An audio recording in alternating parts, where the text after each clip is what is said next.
धन्य भाग मानुष तन पावा, सुर दुर्लभ सब ग्रंथन गावा। सत साहेब। साहेब कहते हैं कि ये तुम्हारे धन्य भाग हैं। अहो भाग्य है कि तुम्हें मनुष्य शरीर मिला है, क्योंकि इस मनुष्य शरीर की याचना स्वयं देवता भी करते हैं, लेकिन उन्हें भी ये शरीर बड़ा ही दुर्लभ है, उन्हें भी ये सुलभ नहीं है। बार बार विष्णु इसी मनुष्य रूप को धारण करके इस संसार में आते हैं।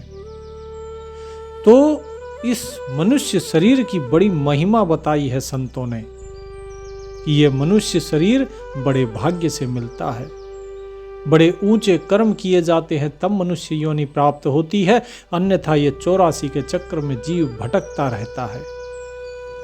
प्रश्न उठता है कि आखिर ऐसा क्यों? ऐसा क्या है मनुष्य शरीर में? क्योंकि मुक्ति केवल मनुष्य शरीर में ही पाई जा सकती है। तो इस मनुष्य शरीर ये तो बड़ा बेशकीमती है। कितनी कीमत होगी इसकी? कीमत इतनी कि लोग आंक नहीं सकते, लेकिन इसी मनुष्य शरीर को लोग व्यर्थ कर देते हैं, बेकार कर देते हैं। किसी ने पूछा कि भाई मनुष्य शरीर की कीमत कितनी? क्या है इंसान की औकात? क्या है इसकी कीमत? कुछ भी तो नहीं।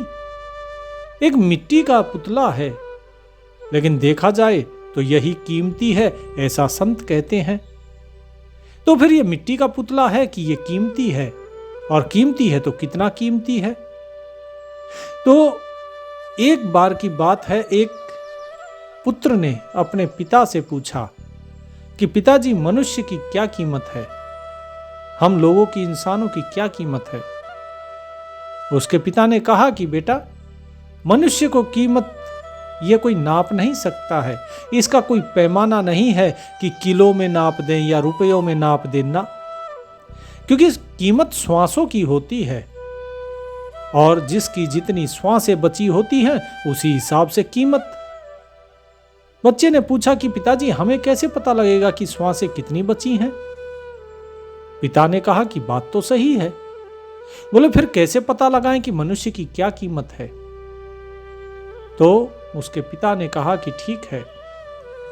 उसको एक अंगूठी दी और उस अंगूठी को कहा कि इसको लेकर जाओ और इसे बेचने की कोशिश करो। इसको बेचना नहीं, इसकी कीमत तय करवाओ और देखो, और तुम्हें केवल इशारा करना है और 5 उंगलियां दिखा देनी है। जब भी कोई कुछ पूछे तुमसे कि कितनी इसकी कीमत, क्योंकि वो तुमसे, जाहिर सी बात है, अगर उसे खरीदनी होगी तो तुमसे पूछेगा, तो तुम केवल उसे अपना पंजा दिखाना कि 5, लेकिन मुंह से कुछ नहीं बोलना, कीमत नहीं बतानी।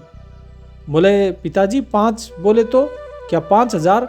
बोले नहीं, तुम्हें बोलना ही नहीं, 1000 है, लाख है, 100 है, या केवल 5 रुपए है, कुछ नहीं बोलना। तुम जाओ और केवल इसकी कीमत पूछो कि मैं इसको बेचना चाहता हूं, इसके मुझे कितने रुपए मिल सकते हैं। तो वो तुमसे पूछे कि तुम कितना चाहते हो, तो तुम केवल 5 कहना। अब जब वो लड़का जाता है वहां से, तो सबसे पहले वो जाता है एक सब्जी मंडी में। सब्जी मंडी में जाकर वहां पर लोगों से पूछता है कि भाई कुछ इसकी कीमत कोई बता सकता है यहाँ पर? तो उसने कहा, जिस आदमी से पूछ रहा था कि क्या करोगे, उसने कहा कि नहीं, मेरे को इसे बेचना है। बोले बेचना है? ये क्या? इसके कोई तुम्हें थोड़े बहुत रुपए देगा, 5-10 रुपए दे देगा। बोले तुम इसे कितने में बेचना चाहते हो? तो उसने हाथ दिखाया, पंजा, जो उसके पिताजी ने कहा। बोले 500 में?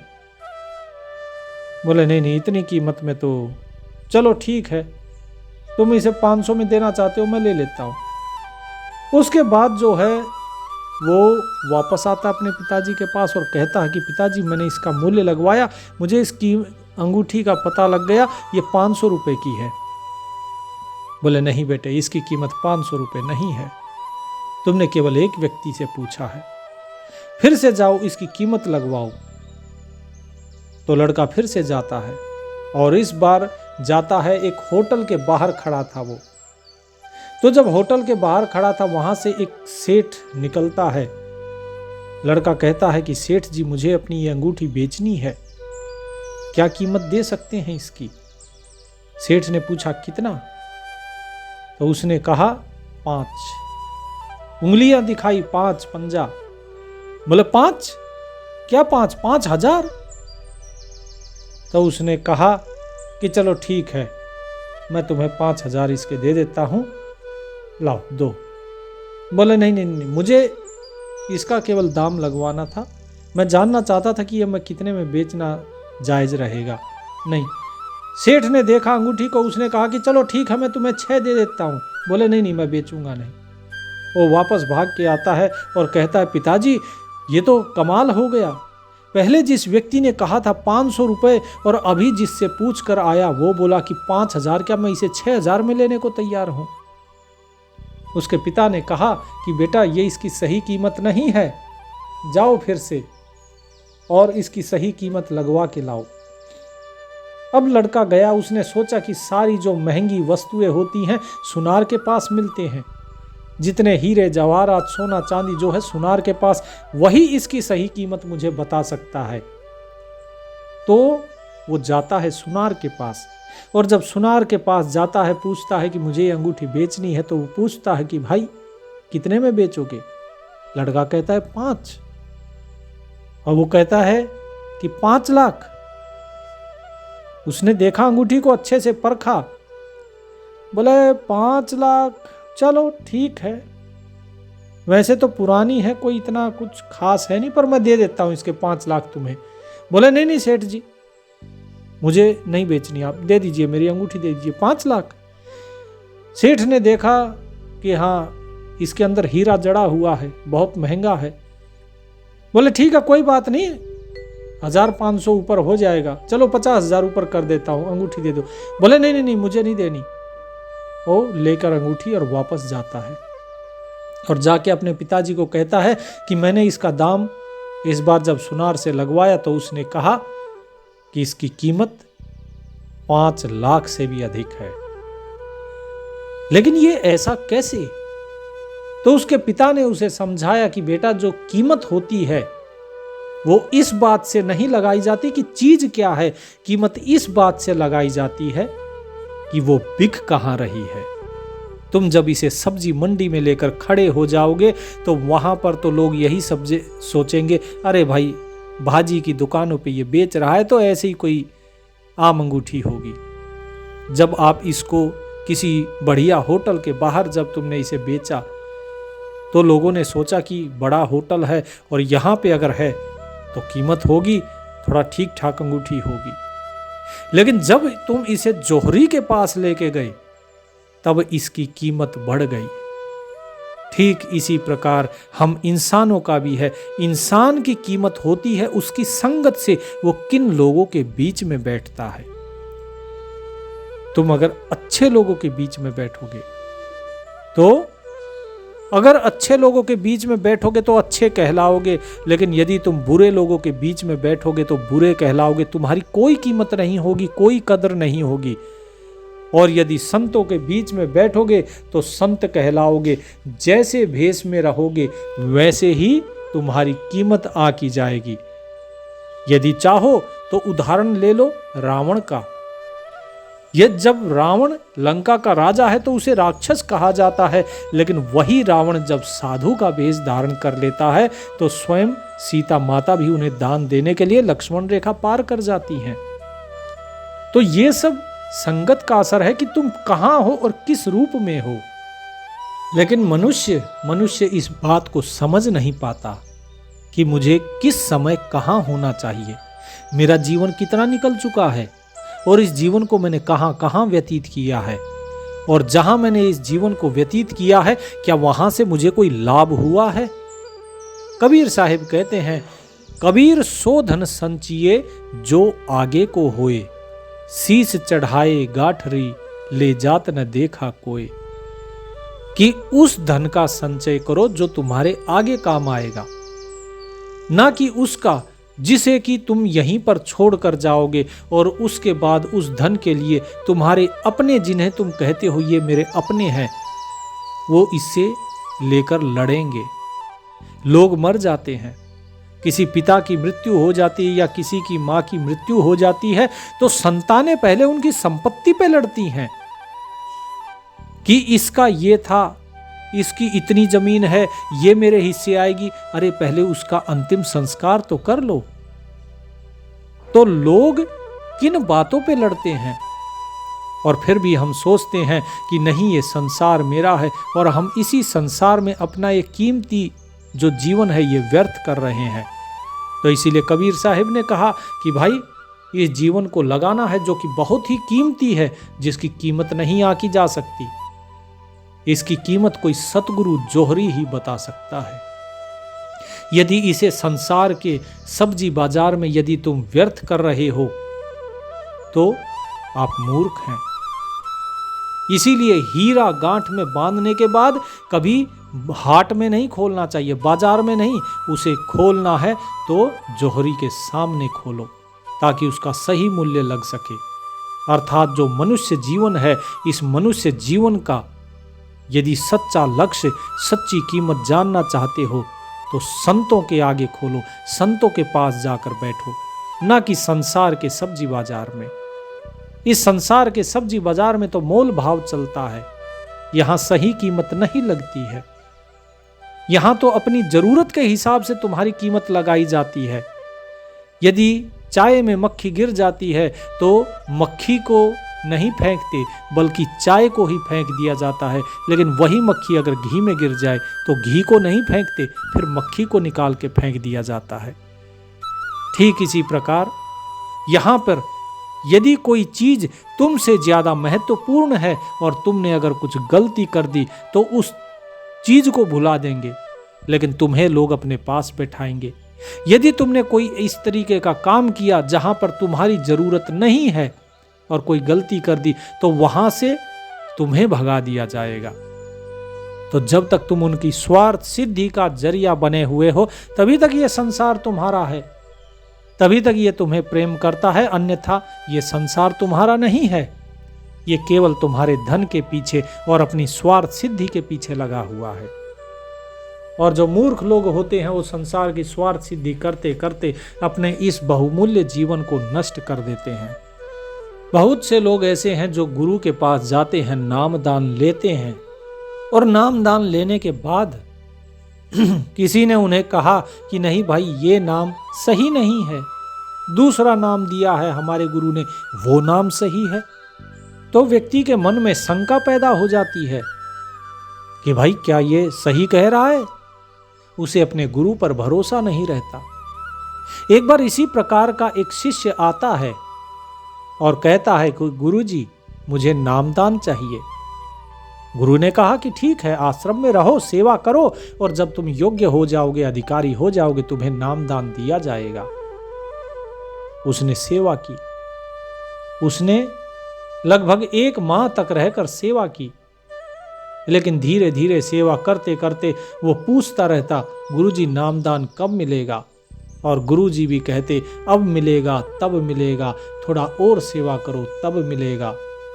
एक दिन वो परेशान हो गया, क्योंकि किसी ने उसको कहा कि जो तुम्हारे गुरु हैं वो तुमसे सिर्फ और सिर्फ अपनी सेवा करवा रहे हैं और कुछ नहीं, वो तुम्हें नामदान नहीं देंगे।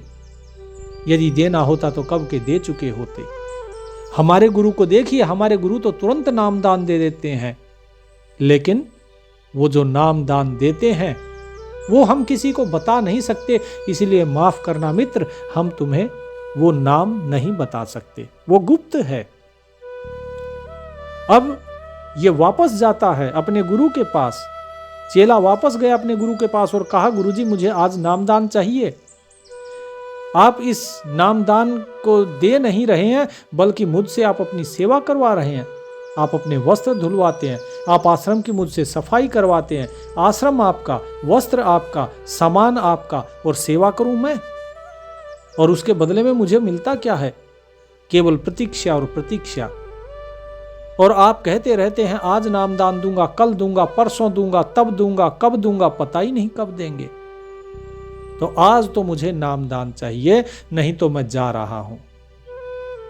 तो गुरु ने कहा कि रुको, ठहरो और आओ बैठो, आज मैं तुम्हें नामदान दूंगा।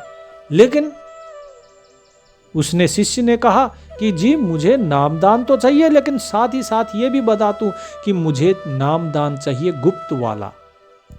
बोले ठीक है, मैं तुम्हें वो गुप्त वाला ही नाम बताऊंगा। तो गुरु ने शिष्य को नाम बताया और कहा कि ओम, ये ओम जाप, ये ईश्वर का सबसे प्रिय मंत्र है, केवल इसी का ही जाप करना। अब जो शिष्य था वो बड़ा प्रसन्न हुआ कि चलो ठीक है, मेरे गुरु ने ओम मंत्र का जाप करने के लिए मुझे बताया है। और वो वहां से चल देता है, गुरु को प्रणाम करके, और जब चलता है तो वो कहता है जाकर लोगों को कि मेरे गुरु ने भी मुझे मंत्र दिया है, अब मैं भी अपने मंत्र पे इसको सिद्ध करूंगा, इसका सुमिरन करूंगा। बड़े गर्व के साथ जाता है और एक पेड़ के नीचे बैठ के और नाम सुमिरन शुरू कर देता है। नाम जिह्वा जाप से शुरू करता है। गुरु ने कहा था पहले जिह्वा जाप करना, जिह्वा के बाद ये अजपा जाप करना। जब तुम्हारा जिह्वा जाप पूरी तरीके से सिद्ध हो जाएगा, जब तुम्हें जीभ हिलाने की जरूरत नहीं, जीभ से बोलने की जरूरत नहीं होगी, तब ये अपने आप ही अजपा में परिवर्तित हो जाएगा और तब तुम अजपा जाप करना, जिसे मनसा जाप भी कहते हैं। चेला करता है शुरू, और जब वो शुरू करता है तो कुछ देर के बाद उसे इस तरीके का प्रतीत होता है कि मानो वो जो ओम बोल रहा है तो उसके साथ कोई और भी बोल रहा है ओम। वो फिर बोला ओम, फिर आवाज आई ओम। उसको लगा कि उसने मंत्र को सिद्ध कर लिया। लेकिन उसके बाद जब उसने नहीं बोला और फिर भी आवाज आई ओम, तो उसने सोचा कि अरे नहीं, ये तो कहीं और से आवाज आ रही है। उसने देखा इधर उधर उठ के कि अरे यहां तो और भी साधक हैं। फिर वो थोड़ी और आगे चलता है जंगल में, तो देखता है अरे यहां तो जंगल में वृक्षों के नीचे अनेक साधक हैं, सभी ओम का जाप कर रहे हैं। अगर ये मंत्र सबको पता है, फिर ये मंत्र गुप्त कैसे हुआ? वो फिर भगा भगा गया अपने गुरु के पास कि आपने मेरे साथ धोखा किया, आपने मेरा धन लिया, आपने मुझसे श्रम करवाया, आपने सारी मेहनत करा के और मुझे लूटा है, मेरे श्रम को लूटा है, आपने मेरे साथ छल किया है। गुरु ने कहा कैसा छल? बोले मैंने आपसे कहा था कि आप मुझे गुप्त वाला नाम दीजिए, लेकिन आपने मुझे वो नाम दिया जो सबको पता है, जगत जाहिर है। गुरु ने कहा कि आओ बैठो, शांत हो जाओ और मेरी बात को अब ध्यान से सुनो। तो उन्होंने कहा कि ये नाम जो है, ये नाम तो सभी को पता है, लेकिन मैं तुम्हें एक पत्थर देता हूं।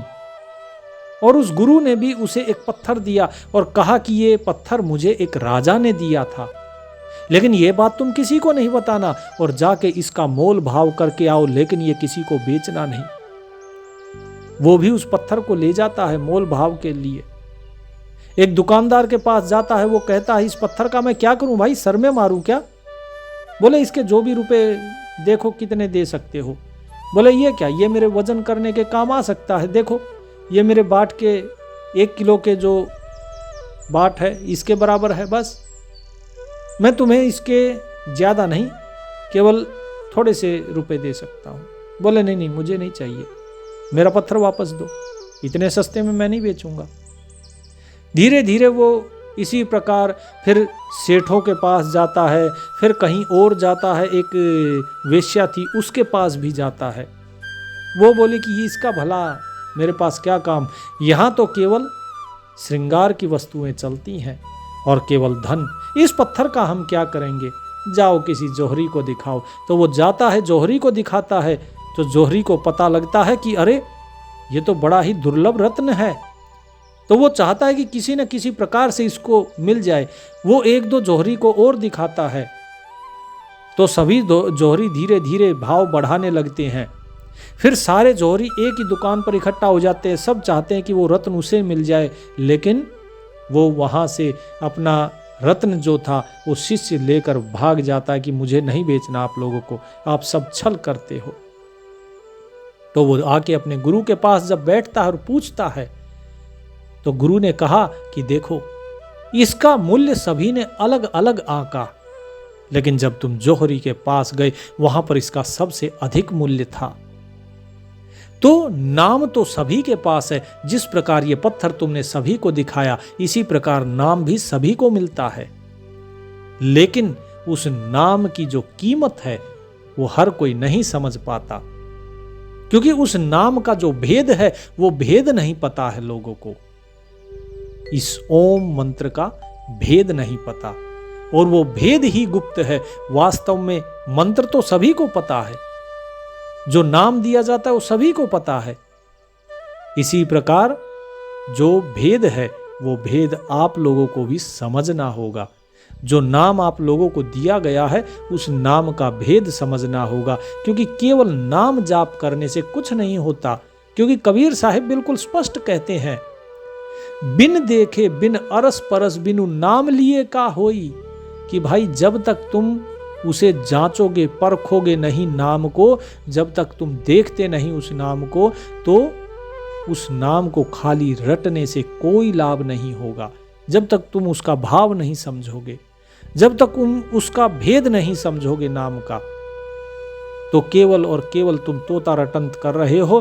तुम वास्तव में उसके सत्य गुण को नहीं जान पाओगे, उसकी वास्तविक कीमत को नहीं जान पाओगे। इसीलिए लोगों के अंदर भ्रम रहता है कि जो नाम दिया गया है ये सही दिया गया है कि नहीं। जब नाम बता दिया जाता है उसके बाद भी लोग कहते हैं, जी क्या हम इसे उल्टा जप सकते हैं, क्या हम इसकी जगह राम राम जप सकते हैं, क्या हम कुछ और नाम जप सकते हैं। तो ये सारी दुविधाएं किस लिए? ये इसलिए क्योंकि आपको विश्वास नहीं है, क्योंकि आप नाम के भेद को नहीं जानते। जिस दिन नाम के भेद को जान जाएंगे उस दिन आप ये चीजें नहीं पूछोगे कि क्या हम इसे उल्टा जप सकते हैं, सीधा जप सकते हैं, इसकी जगह राम राम जप सकते हैं या श्याम श्याम जप सकते हैं। नहीं, फिर ये सारी दुविधाएं खत्म हो जाती हैं। मैं कई बार नाम का भेद बता चुका हूँ, उसकी सत्संग की वीडियो भी इसी हमारे चैनल पे मिल जाएंगी, आप उसको सुन सकते हो, उन वीडियोज को देख सकते हो। लेकिन मनुष्य की बड़ी विडंबना रही है कि इसको कितना भी समझाएं, ये समझता नहीं है। कबीरा इस संसार को समझाऊं के बार, पूंछ जो पकड़े भेड़ की उतरा चाहे पार। ये भेड़ की पूंछ पकड़ के भवसागर पार करना चाहता है भेड़ चाल में चल के। ये तो कभी हो ही नहीं सकता, क्योंकि आज तक नहीं हुआ। जो भेड़ स्वयं पार नहीं हो सकती वो आपको कैसे पार कर सकती है? क्योंकि पार होने का तरीका तो एक ही है, और वो है हरि भजन और नाम सुमिरन। जब तक नाम सुमिरन नहीं करेंगे, नाम में विश्वास नहीं होगा, उसका भेद नहीं जानोगे, तब तक कैसे पार होगे? लेकिन क्या करें? कबीर साहिब भी कहते हैं, ना हरि भजसी न आदत छूटी, शब्द ही समझ सुधारत नाही, आंधर भय येहू की फूटी। कि भाई ना तो जो मनुष्य है वो हरि को भजता है, आत्मचिंतन नहीं करता, जो आत्मा रूपी ईश्वर है उसका भजन नहीं करता, और इसीलिए उसकी जो गलत आदतें हैं वे नहीं छूटती हैं। कौन सी आदतें? इस संसार में लिप्त रहने की आदतें, इस माया में लिप्त रहने की आदतें। यदि वो इस शब्द को, इस नाम को समझेगा नहीं तो उसके अंदर सुधार कैसे होगा? उसके बाहर के जो नेत्र हैं वे तो फूट ही गए हैं, तो वो विवेक विचार रूपी भीतर नेत्रों से भी अंधा ही रह जाता है, क्योंकि वो बाहर लोगों को सत्य नहीं देखता, लोगों को सत्य नहीं दिखाई देता। बाहर लोग जाते हैं मंदिर में, पूजा करते हैं, मूर्ति के ऊपर जल चढ़ाते हैं, लेकिन क्या कभी वो इन आंखों से देखते नहीं कि हम क्या कर रहे हैं? हम जल चढ़ा रहे हैं किसके ऊपर? पत्थर की मूर्ति के ऊपर, और जो जल था वो बह गया। दूध चढ़ाया शिवलिंग के ऊपर और वो दूध कहाँ? नाली में बह गया। लेकिन वो इन बाहर की आंखों से भी नहीं देख पाता। इतना ही नहीं, उसकी जो हृदय की आंखें हैं बोले वो भी फूट गई हैं। क्योंकि वो भीतर से भी अंधा हो गया, क्योंकि ना ही वो विवेक रखता है, विवेक से वो कोई फैसला नहीं लेता, ना ही वो विचार करता है बुद्धि से कि जो मैं कर रहा हूं वो वास्तव में सही है कि गलत है। वो स्वयं से कभी तर्क नहीं करता। जैसे कोई पत्थर का टुकड़ा यदि हजारों वर्ष पानी में रहने के बाद भी यदि उसे तोड़ोगे तो क्या रहेगा? उसके अंदर से फिर भी चिंगारी ही निकलेगी। आपको क्या लगता है, वो अंदर से भीग जाएगा? पत्थर को आप कितना ही हजारों वर्ष तक पानी में रखिए, वो अंदर से सूखा का सूखा ही निकलता है। तो साहिब वही चीज बताते हैं, पानी माही पाषाण की रेखा, ठोकत उठे भभूका, सहस घड़ा नित उठ जल डारे, फिर सूखे का सूखा। इसी प्रकार चाहे कितना ही व्यक्ति अपने अंदर कुछ भी कर ले, कुछ भी पढ़ ले, और अपने शरीर को चाहे कितना ही वो जल से नहला ले, लेकिन उसके बाद भी इतनी 50 वर्ष तक ज्ञान की वाणियां पढ़ने सुनने के बाद भी जो साधक हैं उनके अंदर के दोष नहीं जाते। उनके अंदर में केवल और केवल क्रोध भरा रहता है, क्योंकि जैसे ही आप उनको उनकी कमी बताओगे तो वो आग बबूला होते हैं, क्रोध उठ जाता है। तो क्रोध कहां से आया? इतनी वाणी सुनने के बाद भी उनका क्रोध शांत नहीं हुआ है। कहा जाए दूसरे शब्दों में कि यदि किसी पत्थर पे हजारों घड़े पानी रोज भी डालो तो भी वो नरम नहीं होगा, वो सूखा ही रहेगा। तो इसी प्रकार ये संसार के लोग हैं, कितना ही समझाओ, 1000 बार समझाने पे ये अपनी अकड़बाजी नहीं छोड़ते। तो बताइए, जो इस प्रकार का आचरण करेगा उसके लिए मुक्ति कहाँ है? वो विवेकी कहाँ कहलाएगा? नहीं है वो विवेकी। और ऐसे व्यक्ति जो नाम है, उस नाम के भेद को बताइए कैसे पा पाएंगे? क्योंकि नाम का भेद होने के लिए विनम्र बनना पड़ता है। विद्या ददाति विनयम, विनयम ददाति पात्रता। कि जो विद्या है, असली विद्या वही है जो आपको विनय प्रदान करती है, विनम्र बनाती है। और जब व्यक्ति विनम्र बनता है तभी उसके अंदर पात्रता आती है, तभी वो अधिकारी बनता है। लेकिन यदि उसके अंदर सिर्फ अकड़ ही रही, क्रोध ही रहा, तो विनम्रता कहाँ रही? और जब विनम्रता नहीं है तो जाहिर सी बात है पात्रता तो आएगी ही नहीं। और जब पात्रता नहीं आएगी तो आप भेद को जान ही नहीं सकते, क्योंकि भेद तो किसी भेदी को ही दिया जा सकता है। जो भेद का अधिकारी हो केवल उसे ही दिया जा सकता है। साहिब कहते हैं, सेत ही सेत सितंग भो सेन बाड़ू अधिकाई, जो सन्नी पात रोगैन मारे सो साधुन सिद्धि पाई। अर्थात कि मनुष्य के जो बाल हैं वो पहले काले होते हैं। सेत माने सफेद, यानी कि पहले काले होते हैं, फिर वो सफेद हो जाते हैं, उजले हो जाते हैं थोड़े बहुत, और उसके बाद थोड़े बहुत उजले से फिर सारे के सारे बाल सफेद हो जाते हैं, सब के सब उजले हो जाते हैं। धीरे धीरे उसका अंग जो है वो भी शिथिल हो जाता है, शरीर जो है वो शिथिल होता चला जाता है, उसकी इंद्रियां धीरे धीरे उसका साथ छोड़ने लगती है, और उसके बाद बढ़ता है आलस्य। और उसके बाद जब वो शरीर उसका ठंडा हो जाता है तो निद्रा भी बढ़ती है, वो फिर किसी लायक नहीं रहता। और काम क्रोध लोभ मोह रूपी जो सन्निपात होते हैं, जो रोग हैं, उनके अंदर वो पतित रहता है। लेकिन जो साधक है, वो साधक अपना मार्ग बदलकर, अर्थात काम को भक्ति में लगाता है, क्रोध को वैराग्य से दूर करता है, लोभ को ज्ञान में बदल लेता है और अपने मन को शुद्ध कर लेता है। इसीलिए जो काम क्रोध लोभ ये मोह आदि हैं, इनकी जगह आप भक्ति को धारण कीजिए, वैराग्य को धारण कीजिए, ज्ञान को धारण कीजिए, तभी आपका मन शुद्ध हो पाएगा। नहीं तो व्यक्ति इसी प्रकार भटकता रह जाएगा, दुविधा में ही रह जाएगा और यही सोचता रह जाएगा कौन सा नाम सही, ये नाम सही कि वो नाम सही, कौन सा गुरु सही। ये गुरु सही या वो गुरु सही, लेकिन कभी ये नहीं सोचता कि भक्त कौन सा सच्चा, मैं सच्चा या सामने वाला सच्चा। किसके अंदर अवगुण ज्यादा है? मेरे अंदर अवगुण ज्यादा है जो मुझे अच्छा गुरु नहीं मिला, या फिर दूसरे के अंदर अवगुण ज्यादा है कि उसे अच्छा गुरु मिल गया। यदि अच्छा गुरु चाहते हैं तो अच्छा शिष्य बनना पड़ेगा। पहले अपने दोषों को देखना पड़ेगा। जब दोषों को देखोगे तभी तो उन दोषों को दूर कर पाओगे।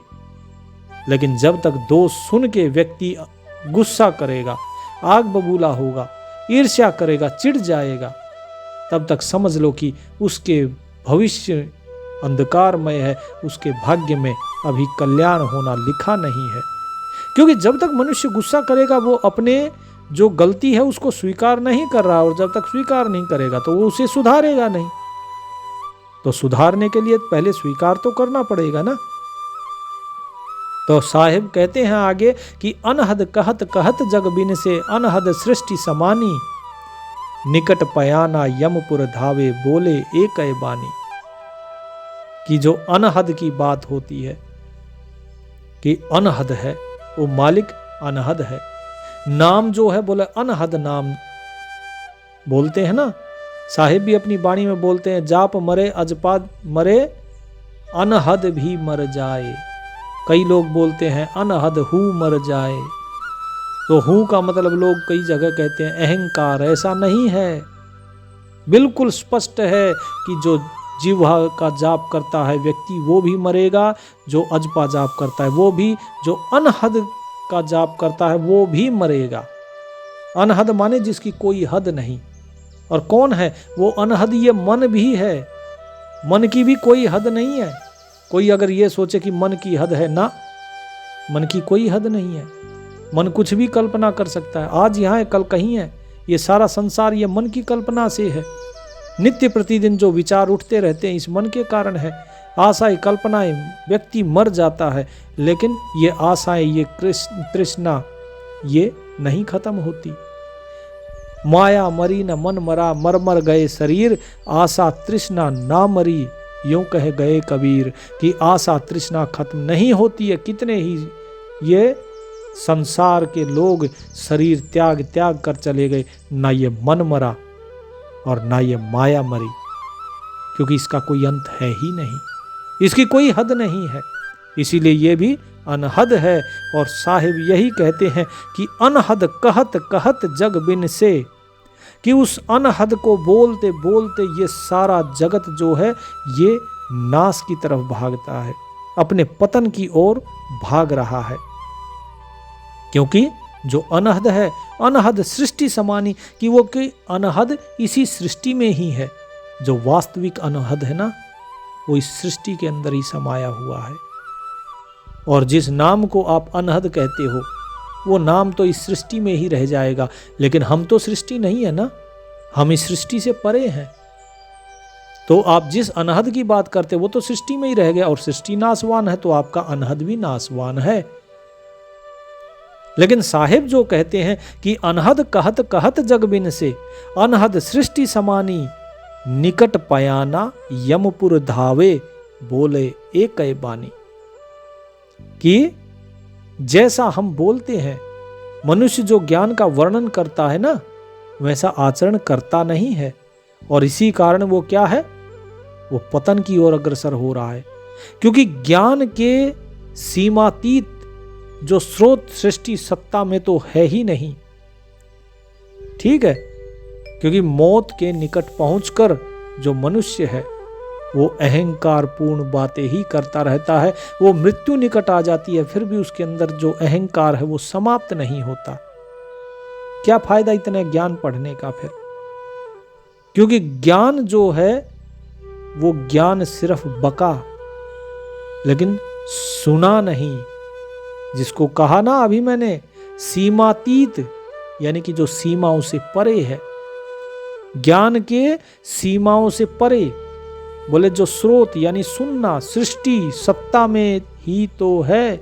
यानी कि जो तुम ज्ञान सुन रहे हो, जो तुम ज्ञान बोल रहे हो, चाहे उसकी कोई सीमा हो या ना हो, कितना ही भी ज्ञान बकलो, वो सब कुछ सब इस सृष्टि के ही सत्ता के अंदर है। और सृष्टि नाशवान है तो तुम्हारा ज्ञान भी नाशवान है। और जिस ज्ञान के ऊपर इतना उछल रहे हो, इस नाशवान ज्ञान के ऊपर, वो जब ज्ञान ही नष्ट हो जाएगा इस सृष्टि के साथ, तो तुम कहां से मुक्त हो जाओगे, तुम कहां से अमर हो जाओगे? क्योंकि ये आत्मा इस ज्ञान से परे है। ये आत्मा जो जिह्वा से बोला जा रहा है, बक बक किया जा रहा है, जैसे मैं आप लोगों को बता रहा हूं, इस ज्ञान से परे है वो आत्मा। वो मन इंद्रियों का विषय है ही नहीं, वो जिह्वा के ज्ञान का विषय नहीं है, वो अनुभव ज्ञान का विषय है। उसे अनुभव से प्राप्त करो, उसी से आंतरिक सुख मिलता है। लेकिन व्यक्ति उस ज्ञान को पढ़ के और लोगों को बताता है, मौत निकट पहुंच जाती है, यमराज के पास जाने की बारी आ जाती है, लेकिन फिर भी वो उसी बात पर लगा रहता है, अहंकार पूर्ण बातें करता रहता है।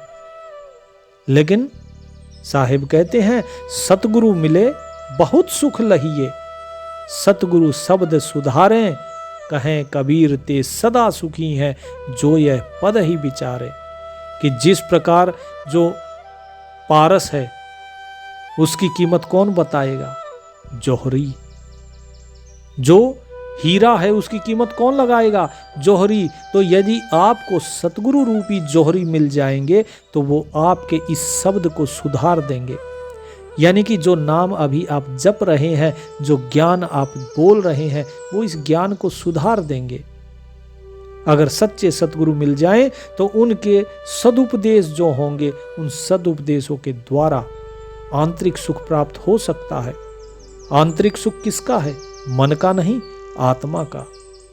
और सतगुरु शब्दों के जाल से उस व्यक्ति का बचाव कर सकते हैं, और वो करते हैं, क्योंकि संसार के शब्द जाल में ही तो लोग फंसे हुए हैं। जो ज्ञान है ये शब्द जाल है। जितने लोग कहते हैं हम सार नाम देंगे, निज नाम देंगे, सार बीड़ा पान परवाना, ये जितनी चीजें हैं सब का सब शब्द जाल ही है, और कुछ नहीं है ये। और सतगुरु इस शब्द जाल से आपको बचाते हैं। अर्थात उनके जो लोगों के भ्रम हैं, उन भ्रमों को दूर कर देते हैं।